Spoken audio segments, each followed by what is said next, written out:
বাংলাদেশের নির্বাচন নিয়ে নিজেদের অবস্থান জানিয়েছে যুক্তরাষ্ট্র সহ পশ্চিমা দেশগুলো।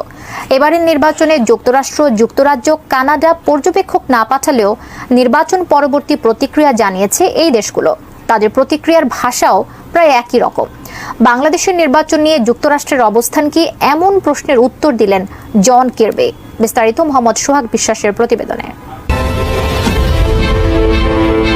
বুধবার হোয়াইট হাউসে আয়োজিত প্রেস ব্রিফিংয়ে এক প্রশ্নের জবাবে যুক্তরাষ্ট্রের জাতীয় নিরাপত্তা পরিষদের কৌশলগত যোগাযোগ সমন্বয়ক জন কিরবি বলেন, বাংলাদেশের জনগণের আকাঙ্ক্ষা পূরণের ক্ষেত্রে যুক্তরাষ্ট্রের অবস্থানের কোনো পরিবর্তন হয়নি।